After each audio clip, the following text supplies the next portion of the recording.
Hello friends. हम लोग spectrum पढ़ रहे थे, मॉडर्न इंडिया पढ़ रहे थे। और इसमें क्या किया हम लोगों ने, यूनिट वन, इकाई जो वन है, इसमें हम लोग चैप्टर टू कर रहे हैं ना, चैप्टर टू। और ये चैप्टर टू का पार्ट टू है। आप इसके पहले वाली वीडियोस देखते जाइए, प्लेलिस्ट में जाइए, आपको सब मिल जाएगा। ठीक है फ्रेंड्स, आइए मार्क्सवादी उपागम हम लोग समझेंगे। उपागम मतलब क्या है, देखिए यहाँ पर समझिए। हम लोग क्या समझे कि इतिहास के स्रोत समझे, स्रोतों को समझे चैप्टर वन में। उसके बाद उपागमों को समझे, उपागम किस दृष्टिकोण से इतिहास लिखे गए, कितने कितने दृष्टिकोण से। तो चार मुख्य उपागम है। आपने पढ़ा औपनिवेशिक उपागम। औपनिवेशिक उपागम समझा कि भारत की कैसे निंदा की गई है ना किताबों में, और भारत का बारे में गलत गलत तथ्यों को दिखाया गया इतिहास में। और दूसरा हमने पढ़ा राष्ट्रवादी, राष्ट्रवादी उपागम। इसमें क्या है कि उसके प्रति उत्तर में, उन जवाबों, उनके जो फैक्ट्स बताए गए जो गलत है हमारे भारत के संदर्भ में, उनके प्रति उत्तर में हमने जो फैक्ट्स प्रस्तुत किए, बस उतना ही है राष्ट्रवादी। और इसमें क्या है कि कुछ चीजों को भारतीय परिप्रेक्ष्य में भी नहीं दिखाया गया जो यहाँ की बुराइयां हैं। ठीक है, पर इससे इतिहास लेखन परिपूर्ण नहीं होता। तो हम लोग और भी उपागम समझते हैं। इसके चार मुख्य हैं और कुछ अन्य भी थे। मार्क्सवादी उपागम समझिए। मार्क्सवादी उपागम को आइए हम डिटेल से देखते हैं। भारत में मार्क्सवादी उपागम की शुरुआत रजनी पाम दत्त, यहाँ समझ आइए, आप नोट्स लेके बैठिए कुछ कॉपी, उसमें लिखिए कि भारत में मार्क्सवादी उपागम की शुरुआत रजनी, अगर नाम है तो ये लिखना पड़ेगा आपको, रजनी पाम दत्त, रजनी पाम दत्त की इंडिया टुडे, है ना, इंडिया टुडे, और ए आर देसाई की social background of Indian nationalism से हुई। तो ये आप लिखिए कि इंडियन नेशनलिज्म आप लिखिए, है ना, देसाई की social background of Indian nationalism लिखिए। फिर इंडिया टुडे लिखिए और इन नामों को लिखिए, ए आर देसाई और रजनी पाम दत्त, और इसको संबंध जोड़ दीजिए कि भारत में मार्क्सवाद के उपागम की शुरुआत में इन लोगों का भूमिका है, शुरुआत इन्होंने ही किया। मूलतः इंग्लैंड में स्थित प्रसिद्ध प्रकाशन समूह left book club, left book club कहाँ से है, इंग्लैंड में है ना, या बस जानिए, इसको लिखिए। लेफ्ट बुक क्लब के लिखी हुई इंडिया टुडे पहली बार, इंडिया टुडे कहाँ लिखी गई, क्लब में, इंग्लैंड के क्लब लेफ्ट बुक क्लब में लिखी गई पहली बार, कब, 1940, है ना, 1940 में इंग्लैंड में प्रकाशित हुई थी, जिसे 1947 में भारत में प्रकाशित किया गया, और इसको बाद में 1947 में 4 साल बाद भारत में प्रकाशित किया गया। आप समझ रहे हैं चीजों को। ए आर देसाई की social background of Indian nationalism जो है पहली बार 1948 में प्रकाशित हुई। ये चीज आप समझिए। साथ में आप जब लिखें तो वहीं पर डेट लिख लीजिए, कुछ आपको टाइम ये चलता रहेगा साथ में कि कब क्या हो रहा है। मार्क्सवाद ने उल्लेखनीय रूप से भारतीय इतिहास लेखन की अधिकांश प्रवृत्ति को किसी न किसी तरह से प्रभावित किया। जो मार्क्सवाद विचारधारा और मार्क्सवाद ने क्या किया कि भारतीय इतिहास लेखन की पद्धति में कहीं न कहीं प्रवृत्तियों में जरूर भूमिका निभाई, प्रभावित किया। वो कैसे किया समझिए। भारतीय इतिहास के सभी क्षेत्रों में, चाहे इसे कला या विषय द्वारा विभाजित करें, इसे भारतीय इतिहास के क्षेत्रों को हम लोग विभाजित कर सकते हैं ना, जैसे कला और इसके विषय द्वारा कर सकते हैं। मार्क्सवादी इतिहासकारों ने महत्वपूर्ण योगदान दिया, है ना, मार्क्सवादी इतिहासकारों ने इसको विभाजन करने में महत्वपूर्ण योगदान दिया। विभिन्न क्षेत्रों में उनके कार्यों ने इतिहास लेखन के मार्ग या दिशा में परिवर्तन किया। इतिहास लेखन की एक विभिन्न प्रकार की जो चली आ रही मानसिकता थी, उसको बदल कर एक नया मार्ग दिखाया। ठीक है, एक मार्ग में परिवर्तन लाया। जैसे कि औपनिवेशिक या साम्राज्यवादी उपागम की तरह मार्क्सवादी इतिहासकारों ने औपनिवेशिक स्वामियों के एवं अधीन लोगों के हितों के बीच प्रारंभिक संघर्ष एवं विरोध को स्पष्ट रूप से देखा। ये चीजों को उन्होंने देखा कि कैसे उसमें आपस में ही संघर्ष हो रहा है, हित के लिए, हितों के बीच, है ना, अधिकांश लोगों के हितों के बीच। राष्ट्रवादियों के समान वे भारतीय समाज के विभिन्न वर्गों के लोगों के बीच अंतर विरोधियों के प्रति भी पूरी तरह से सजग थे। उन्होंने देखा कि कैसे उन्होंने अपने देश की ज्यादा बड़ाई की और हमारे देश की बुराई, और वो भारत के आप राष्ट्रवादी विचारधारा से भी परिपूर्ण थे वे, कि किस प्रकार भारत के लोगों ने भी प्रत्युत्तर दिया, इसलिए वो सजग थे।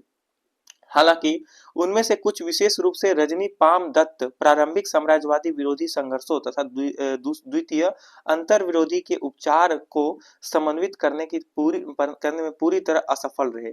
तो ये क्या हुआ कि कुछ चीजों में वो असफल भी रहे, समझ रहे हैं, जैसे कि विरोधी संघर्षों को और द्वितीय अंतर विरोधियों को उपचार करने में ये उतने सफल नहीं हो पाए। और उन्होंने औपनिवेशिक विरोधी संघर्ष का वर्ग, औपनिवेशिक संघर्ष का वर्ग या सामाजिक संघर्ष की संतुलित करने का प्रयास किया। तो आप समझ रहे हैं फ्रेंड्स, ये क्या किया कि सामाजिक संघर्ष और सामाजिक संघर्ष को क्या किया, संतुलित करने का प्रयास किया कि उन संघर्षों को कम से कम किया जा सके। मार्क्सवादी इतिहासकारों ने राष्ट्रीय आंदोलनों को भी संरक्षित है ना, संरचित है ना, संरचित बुर्जुआ आंदोलन है ना, बुर्जुआ आंदोलन के रूप में देखने का प्रयास किया और इसके मुक्त एवं सर्ववर्गीय रूप की अपेक्षा की। आप समझिए फ्रेंड्स कि मार्क्सवादी जो इतिहासकार थे, उन्होंने क्या किया, दोनों में एक संतुलन करने का प्रयास करने का कोशिश किया कि विदेशियों की भी बातें और राष्ट्र के भी लोगों के बीच में क्या किया, समन्वय स्थापित करने का प्रयास किया। आप समझ रहे हैं फ्रेंड्स। और यहाँ पे जो चल रहे राष्ट्रीय आंदोलन थे, उनको बुर्जुआ आंदोलन के रूप में देखा। तो बुर्जुआ आंदोलन किससे संबंधित है, किस रूप में देखा किसने, तो आपको यहाँ याद रखना है कि ये यहाँ देखिए हम लोग क्या पढ़ रहे हैं, हम लोग पढ़ रहे हैं मार्क्सवादी है ना, तो मार्क्सवादी विचारधारा से संबंधित है ये। जाइए और दोनों का नाम आप याद रखिए, ठीक है, इनके नाम याद रखिए आप, जो आप लिख रहे होंगे कॉपी में, ठीक है। जहां प्रत्येक चरण एक विशिष्ट सामाजिक वर्ग पर आधारित था, जिसने इसका ए आर देसाई ने राष्ट्रीय आंदोलन के विकास को 5 चरणों में अभिलिखित किया और समर्थन स्थापित किया। तो ये क्या है कि ए आर देसाई का संबंध आप जानिए कि किन लोगों से है, ठीक है, और इन्होंने क्या किया, राष्ट्रीय आंदोलन के विकास को 5 चरणों में अनरेखित कर दिया और समर्थन और स्थापना की। ठीक है, आप समझ रहे हैं कि क्या किया, 5 चरणों को बांट दिया। ठीक है, चौथा उपागम देखिए, इसको मुख्य उपागमों में 4 उपागम थे, तो ये अधीनस्थ या उपाश्रित उपागम है। ठीक है, आप उपाश्रित उपागम इसको समझिए। अधीनस्थ या उपाश्रित उपागम शीर्षक ऐसे विवरणों की श्रृंखला है जिसे शुरू में रंजीत गुहा, जो ऊपर में नाम था आपने देखा है ना, रंजीत गुहा, इसको लिखते चलिए, रंजीत गुहा किससे संबंधित है ना, रंजीत गुहा के संपादकत्व में प्रकाशित किया गया। अधीनस्थ उपागम की शुरुआत मौजूदा इतिहास लेखन के आलोक के रूप में 1980 के दशक में हुई। ठीक है, यहाँ समझिए इसकी शुरुआत कब हुई, अधीनस्थ उपागम की शुरुआत कब हुई, मौजूदा इतिहास लेखन के आलोक में के रूप में 1980 के दशक में हुई, 1980 की सेंचुरी में है ना, ये आप ये सब याद रखते चलिए ईस्वी में। इसने अपने प्रवर्तकों के माध्यम से अन्य ऐतिहासिक उपागमों पर लोगों की आवाज की उपेक्षा करने का आरोप लगाया। ठीक है, कि लोगों का जो आवाज उठाया जा रहा है उसका अन्य जो उपागम है उसमें उसका ये उपेक्षा किया गया है, ऐसा इन्होंने आरोप लगाया। शुरू से ही अधीनस्थ उपागम ने स्पष्ट किया कि भारतीय इतिहास लेखन के सभी परंपराओं का झुकाव अभिजात्य वर्ग की तरफ है, ये पक्षपाती है। आपको पता होगा कि इतिहास आप जब पढ़ते कुछ किताबों में सिर्फ राजा रजवाड़ों और इन लोगों को आपको देखने को मिलेगा, उनकी कहानियां मिलेगी, और सामाजिक संघर्ष जो निम्न वर्गों और मध्य वर्ग के परिवार के लोगों के बीच था उसके ऐतिहासिक परिप्रेक्ष्य में आपको कम जानकारियां मिलेगी। तो इस उपागम ने क्या किया, पक्षपाती आरोप लगाया और ये निष्पक्षता से दोनों को जोड़कर दिखाया कि कैसे ये है। आप समझ रहे हैं। तो ना तो सिर्फ भारत के विशेष में बातें होंगी, ना तो आप अन्य देशों के विशेष में बात होंगी, और दोनों की तुलना होंगी, तो साथ में क्या है कि आप सिर्फ सामंत वर्गों को देख रहे हैं, आप निम्न और ये मध्य वर्गीयों को नहीं देख रहे, तो ये सारे उपागम मिलकर इतिहास निर्माण हो रहा है। आप समझ रहे फ्रेंड्स, यहाँ देखिए। अधीनस्थ या उपाश्रित इतिहासकारों के दृष्टिकोण से औपनिवेशिक काल है ना, औपनिवेशिक काल में भारतीय समाज में मूलभूत विरोध और एवं संघर्ष एक तरफ कुलीन और भारतीय एवं विदेशी दोनों, और दूसरी तरफ उपाश्रियों के बीच था, न कि उपनिवेशवाद और भारतीयों के बीच। आप समझिए, ऐसा नहीं था, इनके अनुसार से ऐसा नहीं था कि उपनिवेशवाद को जो लोग थे उधर झुके वाला और झुकाव वाला दृष्टिकोण रखने वाले, और भारतीयों के बीच जो संघर्ष है, ऐसा कुछ संघर्ष उन्हें का मानना नहीं है। ना ही वे मानते हैं कि आप समाज के, देखिए यहाँ पर ये बोलना चाह रहे हैं कि कुलीन और भारतीय विदेशी दोनों के बीच में आपको जो संघर्ष है वही इनको दिखाना चाह रहे हैं कि कैसे कुलीन वर्ग और भारत के अन्य जो समाज है उनके बीच संघर्ष है वो दिखाना चाह रहे हैं, और फिर भारत में कैसे विदेशियों का और इनके यहाँ के लोगों का संघर्ष है ये दिखाना चाह रहे हैं। इतिहास लेखन में निष्पक्षता का आवश्यकता है, उसी को यहाँ दिखाने का प्रयास किया जा रहा है। यहाँ देखिए वे विश्वस्त हैं कि भारतीय कभी भी एक साझा साम्राज्यवादी विरोधी संघर्ष में एकजुट नहीं हुए थे। वे मानते हैं कि एक साझा साम्राज्यवादी संघर्ष में एकजुट सब नहीं हुए थे, ठीक है। इसके बावजूद वे मानते हैं कि दो भिन्न आंदोलन या धाराएं थी, उपाश्रितों की वास्तविक साम्राज्यवादी विरोधी धारा और दूसरी कुलीनों की झूठी राष्ट्र आंदोलन धारा। तो आप समझिए कि एक क्या है कि वास्तविक साम्राज्यवादी विरोधी धारा था, और दूसरा क्या था, आप लिखिए इसको, दूसरा क्या था, कुलीन की झूठी राष्ट्रीय आंदोलन धाराएं। कुलीन लोग थे, उन्होंने भी, कुछ लोग ऐसे ही मानते हैं कि कुलीनों का ये सब कि वो झूठी आंदोलन की धाराएं भी थी। कुलीन धाराएं क्या है? कुलीन धाराएं भारतीय राष्ट्रीय कांग्रेस के आधिकारिक नेतृत्व में कुलीनों के बीच शक्ति के लिए संघर्ष करने वाला झुंड का थोड़ा सा है ना वाले झुंड से थोड़ा अधिक थी। आप समझिए कि ये क्या बोलना चाह रहा है कि जो भारतीय राष्ट्रीय कांग्रेस है उसके अधिकारी नेतृत्व में कुलीनों के बीच जो संघर्ष है उसके झुंड जो छोटे से थे उससे अधिक है। आप समझ रहे फ्रेंड्स? हाँ ये देखिए, हालांकि अधीनस्थ या उपाश्रित संप्रदाय स्कूल जिसने शुरू में आम लोगों के दृष्टिगत इतिहास लिखने के की वचनबद्धता दिखाई, लोगों की स्वयं की सचेतता पर आधारित था, लेकिन वह ऐसे नवीन स्रोतों की खोज नहीं कर पाया जो लोकप्रिय अवधारणाओं को अधिकाधिक प्रतिबिंबित कर सके। आप समझ रहे हैं? ये एक नई परंपरा, आप उपागमों को समझ रहे हैं, ठीक है। यहाँ देखिए, उसका नवीन लेखन निरंतर उन्हीं पुराने कुलीन स्रोतों पर आधारित था। तो जो वो लिख रहे थे, जो पुराने, वो वही पुराने कुलीन स्रोतों से ही ओतप्रोत थे, लेकिन किंतु जो नई विचारधाराएं हैं वो उसमें नहीं आ पा रहे थे। इसलिए ये चारों वर्गों को आप अलग अलग ना देखें, इसको आप मिला के देखें, ठीक है। ये चारों उपागम है हमारे, लेकिन हमें क्या पढ़ना है, हमें इस दृष्टिकोण से पढ़ने में ज्यादा ये रहेगा, अधीनस्थ या उपाश्रित उपागम, क्योंकि इन्होंने निष्पक्षता भाव से सब चीजों को निर्देशित किया है। यहाँ देखिए, साम्राज्यवादी संप्रदायवादी उपागम, आपको पता होगा कि कुछ संप्रदाय अपने विशेष इतिहास को दिखाने का कोशिश किया है। तो उस संप्रदायवादी उपागम में क्या है, राष्ट्रवादी इतिहासकारों की ही भांति ये थे, है ना। फिर संप्रदायवादी इतिहासकारों ने भी स्वयं को मध्यकालीन भारत और औपनिवेशिक काल की पाठ्यपुस्तकों में औपनिवेशिक यहाँ समझिए, औपनिवेशिक इतिहास लेखन तक पूरी तरह सीमित कर लिया, ठीक है। इन्होंने भी राष्ट्रवादी आंदोलन, जो राष्ट्रवादी विचारधारा से लिख रहे थे, उन्होंने भी मध्यकालीन और प्राचीन के दृष्टिकोण से लिखा, और इन्होंने भी खुद यही किया कि इतिहास लेखन को पूरी तरह से सीमित कर लिया, ठीक है। इन्होंने वर्तमान परिप्रेक्ष्य को लाना जरूरी नहीं समझा, और इन्होंने भी यहाँ देखिए, भारतीय साम्राज्यवादी इतिहासकारों द्वारा निर्मित सामान्यीकरण को ब्रिटिश इतिहासकारों और प्रशासकों के लेखन में ढूंढा जा सकता है। आप इसको देख सकते हैं कि कैसे ब्रिटिश इतिहासकार और प्रशासक जो थे उन्होंने इसमें इस तरह से लिखा है। बिपिन चंद्र क्या बोलते हैं, यहाँ देखिए, बिपिन चंद्रा जो नाम है इनका, आप सुने होंगे, बिपिन चंद्रा। इनका कथन है, कुछ इतिहासकारों द्वारा विलंब से ही शुरू की गई नवीन प्रवृत्तियां, जिसे इसके प्रस्तावकों द्वारा उपाश्रित उपागम के रूप में विवेचित किया गया है, ने पूर्व के सभी ऐतिहासिक लेखनों को नकार दिया, जिसमें कुलीन इतिहास लेखन के रूप में मार्क्सवादी परिप्रेक्ष्य पर आधारित इतिहास लेखन भी शामिल है। आप समझ रहे हैं फ्रेंड्स कि उन सभी चीजों को नकार दिया गया जो मार्क्सवादी विचारधाराओं में था, लेकिन इन कुलीन आधार पे, ठीक है। और इस पुरातन दिशाहीन इतिहास लेखन को उपाश्रित उपागम से प्रस्थापित करने का दावा किया।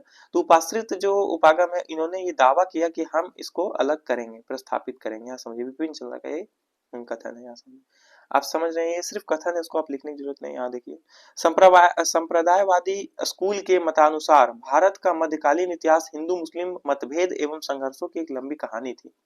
तो संप्रदायवादी जो था, संप्रदायों के इतिहास को लिखता है। इसमें संप्रदायों में क्या बताया गया कि ये तो पहले सीमित कर दिया खुद को, ये प्राचीन और मध्यकालीन तक ही सीमित किया, ठीक है। मध्यकालीन भारतीय इतिहास में क्या था, हिंदू मुस्लिम और संघर्ष जो था, इनके हिंदू और मुस्लिम के बीच जो संघर्ष था उसकी लंबी कहानी के रूप में इन्होंने इतिहास लेखन शुरू कर दिया। ये बस इस दृष्टिकोण से इतिहास को लिखे। हिंदू और मुस्लिम स्थानीय अस्थायी रूप से शत्रु समूहों में विभाजित थे, जिनके आपसी संबंध कड़वे थे, शत्रुतापूर्ण, विरोधात्मक और अविश्वासी थे। यह विचार न केवल इतिहासकारों के लेखन में प्रतिबिंबित हुआ, अपितु सांप्रदायिक राजनीतिक नेताओं के हाथों में आकर इसने अधिक उग्र एवं विषाद रूप ले लिया। आप समझिए कि राष्ट्र में हिंदू मुस्लिम सांप्रदायिक चीजों को लिखना और उसमें क्या करना कि कड़वे, शत्रुतापूर्ण, विरोधात्मक और अविश्वास, ये सब चीजों को लिखा जाए तो क्या होगा कि वर्तमान में आके वो चीज विषक्त रूप ले लेता है, उग्र और विषक्त रूप ले लेता है जब ये राष्ट्रवादी नेताओं के हाथ में आ जाता है, समझ रहे, राजनीतिक नेताओं के हाथ में। तो जो सांप्रदायिक राजनीतिक नेता होते हैं, आपको पता होगा कुछ सांप्रदायिक राजनीतिक नेता होते हैं, आज भी मौजूद हैं, जो कुछ खास संप्रदाय के लीडर बन के उभरते हैं, है ना, वो हिंदू में हो या मुसलमान में हो या सिख में हो या ईसाई में हो, तो वो क्या है कि एक संप्रदाय को राजनीति चलाते हैं, और वो एकदम राजनीति का सबसे एकदम वाहियात चीज हम समझते हैं कि जो सांप्रदायिक राजनीति चीजें जो चलाई जाती है, आप समझ रहे हैं, सांप्रदायिक राजनीति होना ही नहीं चाहिए। और यहाँ पे क्या बताया जा रहा है कि ये जो किताबें उस वक्त आई वो कड़वाहट और शत्रुतापूर्ण चीजों को विश्वास को अविश्वास में बदल दिया इन दोनों के बीच में, और ये मतभेदों और उग्र होता गया, ठीक है, ये मतभेद उग्र होता गया। इसके अलावा यह विचार प्रचारित किया गया कि मध्यकालीन भारत में मुसलमानों ने शासक वर्ग का निर्माण किया तथा हिंदू शासित अधीन एवं पराधीन थे। तो इन की पुस्तकों में आपको मिलेगा कि मेडिवल टाइम में, यहाँ देखिए मेडिवल टाइम में, कि सिर्फ भारत में मुसलमानों का शासन वर्ग का निर्माण हो गया और हिंदू क्या हो गए, हिंदू शासित जो थे वो अधीनस्थ के पराधीन थे। तो इन सब कारणों से इस उपागम को उचित नहीं मानते हम लोग। यहाँ देखिए कैम्ब्रिज स्कूल उपागम, है ना, ये सभी उपागम है, ये सब बन के उभर के आए सामने, ठीक है। इन सब के टाइम पीरियड जाइए और उन सब के पुस्तकों को देखिए और पढ़ने का प्रयास करिए, आप समझ पाएंगे कि कैसे उसमें ये चीजें दिखाया गया है, ठीक है। कैम्ब्रिज स्कूल उपागम, हम लोग कैम्ब्रिज स्कूल उपागम समझेंगे फ्रेंड्स। यहाँ देखिए कैम्ब्रिज संप्रदाय स्कूल का मत है कि औपनिवेशिक काल के दौरान भारतीय समाज मूलतः क्षैतिज और लंबवत, क्षैतिज देखिए, क्षैतिज और लंबवत, आपको पता है क्षैतिज जैसे होता है, लंबवत ऐसे होता है, यहाँ देखिए क्षैतिज और लंबवत भागों द्वारा चरितार्थ हुआ और स्थानीय और क्षेत्रीय सरदारों के बीच गुटित शत्रुता एवं प्रतिस्पर्धा द्वारा भारतीय राजनीति का सीमांकन किया गया। ये कैम्ब्रिज स्कूल उपागम में क्या लिखा गया कि औपनिवेशिक काल के दौरान, है ना, मूलतः क्षैतिज और लंबवत भागों में हो गया, और क्या है कि इसमें स्थानीय और क्षेत्रीय सरदारों के बीच, स्थानीय और क्षेत्रीय सरदारों के बीच शत्रुता और प्रतिस्पर्धा के द्वारा भारतीय राजनीति को सीमांकन किया गया। ये छोटे छोटे जो लड़ाइयां हुई, छोटे छोटे जो संप्रदाय थे, उनके बारे में बताया जा रहा है इस इतिहास में, इस इतिहास के दृष्टिकोण से इस उपागम में। इस प्रकार उनके मतानुसार, है ना, ये कौन किनके मतानुसार, कैम्ब्रिज स्कूल के मतानुसार, है ना, कैम्ब्रिज समुदाय, उनके मतानुसार, उनके मत के अनुसार औपनिवेशिक शासन के अधीन मूलतः विरोधी साम्राज्य और भारतीयों के बीच नहीं था, विरोधी साम्राज्य भारतीयों के बीच नहीं था, अपितु तो भारतीयों के बीच था, ठीक है। यहाँ समझिए विरोधी साम्राज्य और भारतीयों के बीच नहीं, आप समझ रहे हैं, कुछ विरोधी साम्राज्यवाद थे और भारतीयों इसके बीच में नहीं थे, इनके अनुसार, इनके बीच, इनका अनुसार था कि भारतीयों के बीच में ही ये चीजें थी, भेदभाव। यहाँ देखिए इसके अतिरिक्त कैम्ब्रिज स्कूल के इतिहासकार कहते हैं कि भारतीय राष्ट्रीयवाद औपनिवेशिक शोषण के विरुद्ध भारतीयों के संघर्ष का परिणाम नहीं था। आप समझ रहे हैं कि भारतीय राष्ट्रवाद जो विचारधारा से उभरे औपनिवेशिक शोषण के विरुद्ध भारतीयों के संघर्ष का परिणाम नहीं था, इसका जो शोषण हुआ इसके अनुसार से भारतीय राष्ट्रवाद उभर कर आया, ऐसा नहीं था, अपितु ब्रिटिश शासकों द्वारा प्रदत्त लाभों को प्राप्त करने के लिए भारतीयों के बीच संघर्ष का फल था। इनका कहना है कि जो ब्रिटिश भारत को लाभ देते थे, आप समझ रहे हैं क्या कहना चाह रहा है, कि ब्रिटिश जो भारत को लाभ देते थे, उन लाभों को आपस में छीना झपट करने के लिए जो आपस में संघर्ष हुआ, वही इस बताना चाह रहा है कि उसका ही फल था। राष्ट्रीय आंदोलन के नेता महान विचारों से प्रेरित नहीं थे। यहाँ समझिए, कहना चाहते हैं कि जो हमारे राष्ट्रीय आंदोलन के नेता थे, इतने महान नेता, उनके बारे में ये क्या कहते हैं कि वे प्रेरित नहीं थे इन विचारों से, ठीक है, महान विचारों से प्रेरित नहीं थे, बल्कि उनके पश्चात, है ना, पश्चात मिलने वाले भौतिक लाभों एवं शक्तियों से प्रेरित थे। वो जो नेता बन के उभरेंगे और उनको जो शक्तियां मिलेंगी और उन लाभ जो मिलेंगे, भौतिक लाभ, सुख जिसको बोलते हैं, धन, इन सब से वो प्रभावित थे। ऐसा इस उपागम में ब्रिटिश में, यहाँ देखिए कैम्ब्रिज संप्रदाय स्कूल में बताया गया। इस उपागम के कई इतिहासकारों एवं शोधार्थियों द्वारा, विद्वानों द्वारा इस आधार पर आलोचना की गई कि यह तथ्यों का मानव व्यवहार से हटाकर देखता है, यह मानव व्यवहार से हटाकर ये तथ्यों को देखता है और राष्ट्रवादी को पाश्विक राजनीति के स्तर पर ले जाता है। आप समझ रहे हैं, फ्रेंड्स ये क्या कहना चाहता है, इस पुस्तकों को आप पढ़िएगा तो आपके अंदर क्रोध उत्पन्न होना एकदम स्वाभाविक है, इसमें कोई बड़ी बात नहीं है। यहाँ देखिए, लेकिन क्या करिए, उपागम है, इतिहास लेखन हिस्ट्री का उपागम बहुत सारे, 4 गो मुख्य उपागम आपने पढ़ा, और ये सब अन्य उपागम जो मैंने आपको लिखवाया है उसको आप देख रहे हैं। उदारवादी एवं नव उदारवादी उपागम, आप समझ रहे हैं, उदारवादी और नव उदारवादी उपागम।